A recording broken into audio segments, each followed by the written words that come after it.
Hey everyone, so now we're going to talk about project management. Project management applies to every piece of business. Almost everything that you do is going to be broken down in a project somehow. So here we're using the PMBOK methodology. There's also Agile methodology, which is slightly different, but rooted in the same fundamentals that we're going to go through today. Now, one thing I want to make sure that is distinguished is project in nature is a one-time activity.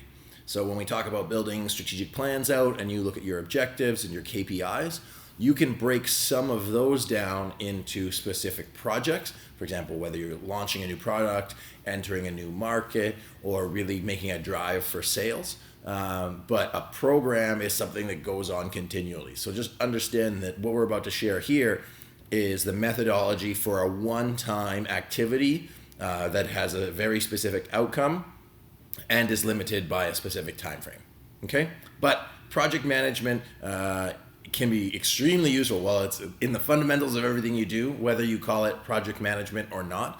But applying these methodologies will help you save time, save money, save stress, because you put a framework around what you're doing and how you're going to do it. So let's go through it. I'll also add a little caveat is that some people spend literally hours and hours and hours. Their whole course is designed just for project management. And my goal is to give you a quick overview that you can easily apply right away. And then I definitely recommend if you want to become more specialized in project management, it's definitely a very useful tool. I have a project management certification and it's definitely helped me in the companies that I've worked with and my own individual projects. So with that, here we go. So the project management methodology devised by the project management body of knowledge has a few areas. Initiation, plan and design, execute and monitoring and controlling sort of go together, and then project close. So I'll walk through those and then don't worry about what's behind me. We'll get there. So initiation, that's creating the project in your head. What are we going to do? So who's doing it? What are we going to do? When are we going to do it? Why are we doing it? Where are we going to do it? And how much is it going to cost? Okay, so those are the things you have to start thinking about when initiating the project, because it's going to take different team members. There's obviously a purpose behind it. And this is when you're starting to just really start forming the project once you actually had an idea of what you want to do. So next we move into the plan and design phase. This is the most important phase of all of this, is really building the scope. And the scope is basically the boxes, the parameters around what you're operating in. And take more time in the planning design phase, and it'll save you lots of time, money, and execution in the execution phase. Or time, money, and resources. So this is the golden triangle of project management. It applies to almost everything. Cost, obviously, how much it's going to cost to do. Scope is how big the project is going to be, for lack of a better term. One thing to watch is scope creep. Scope creep is when you set your project parameters like this, and then you start making the box bigger and bigger and bigger and bigger and bigger. So if you have scope creep, which you should avoid at almost all costs, it's going to blow all of this out of the water. It's going to disrupt your timelines. It's going to disrupt your cost. And at the end of the day, your project may never get finished because it keeps adding features. So it's important to note that when you're doing a project, because of that one-time activity in nature, is to make sure that you measure scope very, very well in the beginning so that it doesn't expand. You can always create a new project, adding more features and more tools onto it, for example, if you're doing software, but making sure that the scope is well-defined at the beginning. And then time. Time is the amount of time it's going to take. So basically, you can have two of these things. If you want a large scope and done in a short amount of time, then you're going to have to pay more money. If you want to do it on the cheap, then it might take longer and your scope might be closer.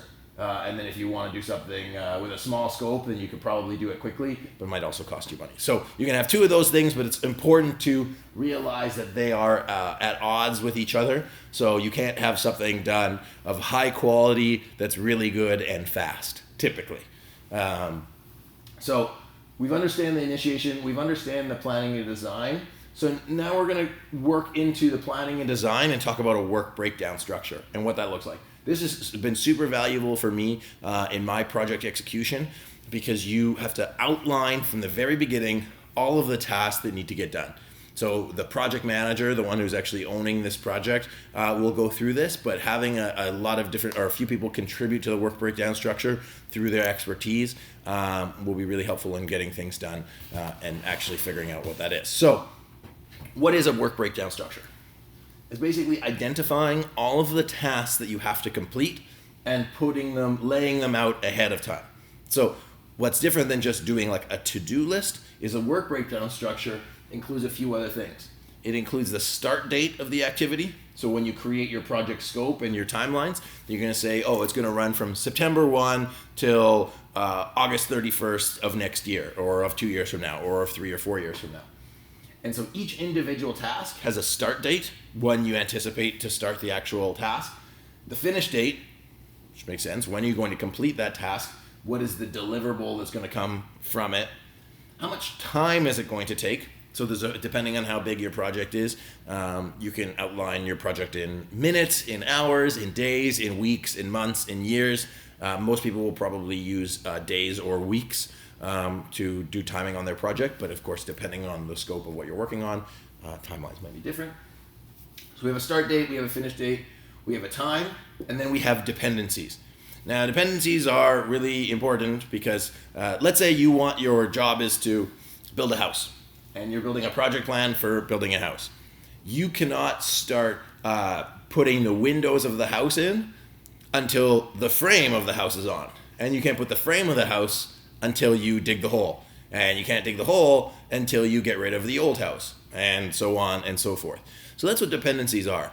So why we talk about start and finish dates and why we talk about time is to determine the dependencies. Because if you have your development team waiting there, they can't do anything until you do the market research or until you do the first part of the project. So when we start looking at time and scope, when you start doing the project management process and get better and better at estimating how much time these things are going to take, then you can have realistic outcomes for project start and project finish date. So, sorry, get out of the way. One other thing that I'll mention is that everything that we do in strategy, as we look at the time, is that we have this start where we are here, and we have our vision where we are here. So we know what the plan is. We know what we want to achieve. And so what you need to do to determine this work breakdown structure is actually work backwards.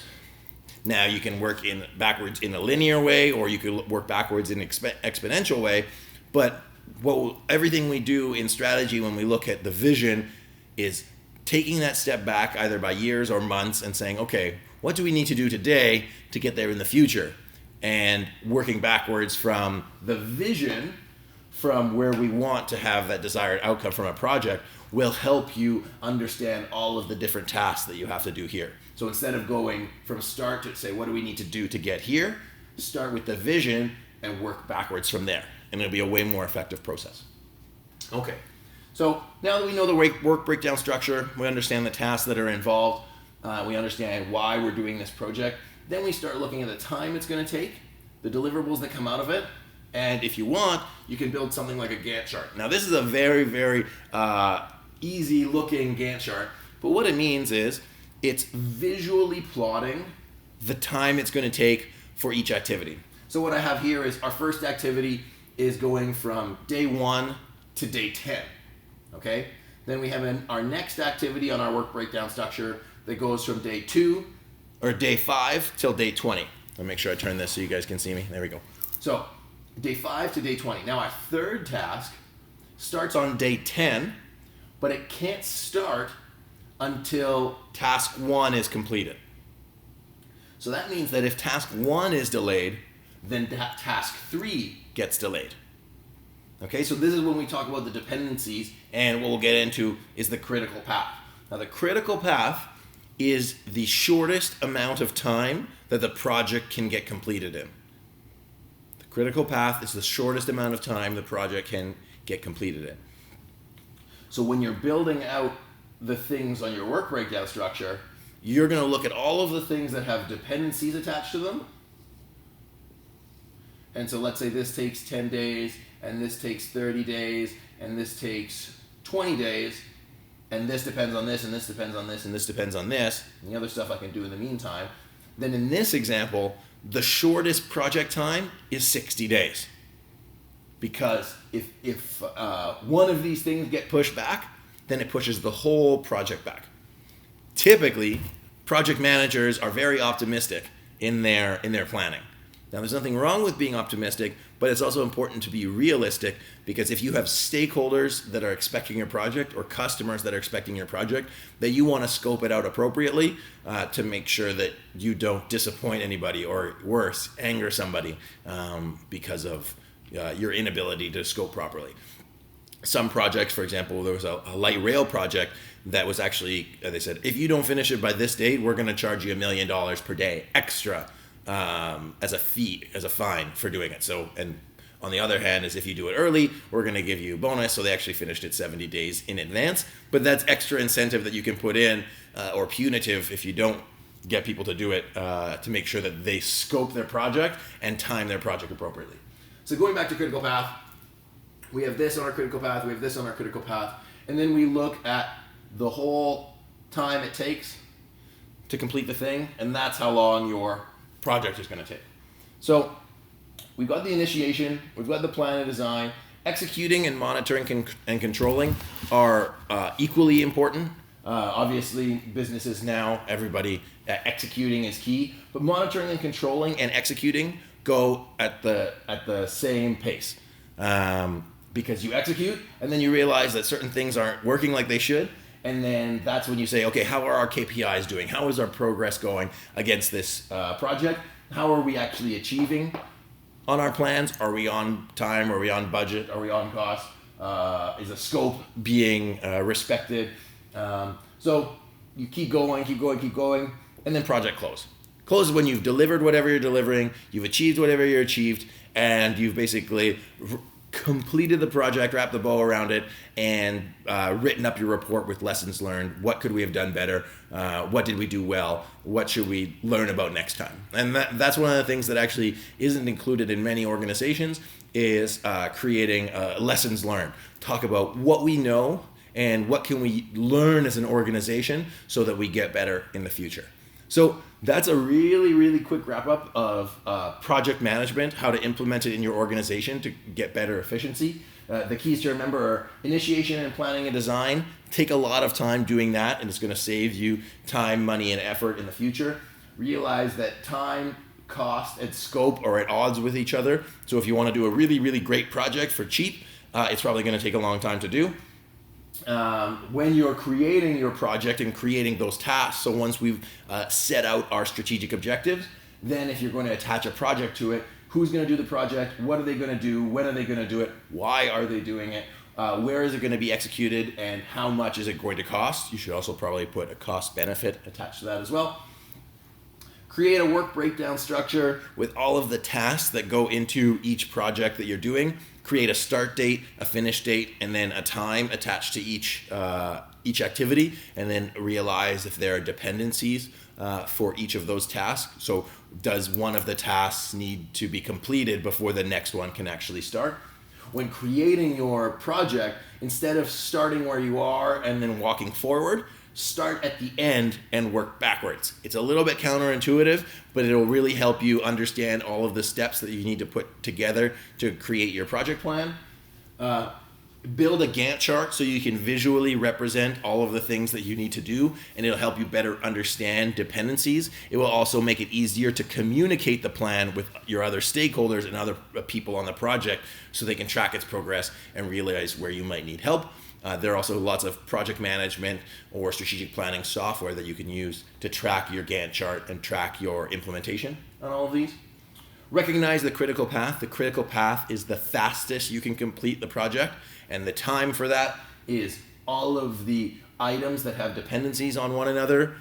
Those items all added up, their time to take it is your critical path. So if one of the items on your critical path is delayed, the whole project will get delayed. And then use project management, execute and monitor at the same time. So get things done, but make sure you monitor the KPIs that you've established. And we talked about KPIs in a previous video. And then project close. once the project has delivered whatever it's done or accomplished the what, then put it all together, close the project, and then do lessons learned as to figure out how you can do better next time and what you need to know in the future.